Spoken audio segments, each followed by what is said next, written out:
Rosa girls. But Matilda... Upsy-daisy. Oh, isn't he a darling, Clyde?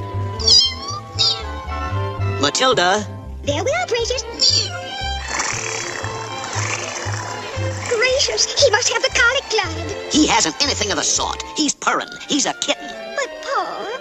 No, Ma, we cannot keep him. No, no. And you can lie in front of a real fireplace. Goodbye, son. Oh, what a darling little kitten.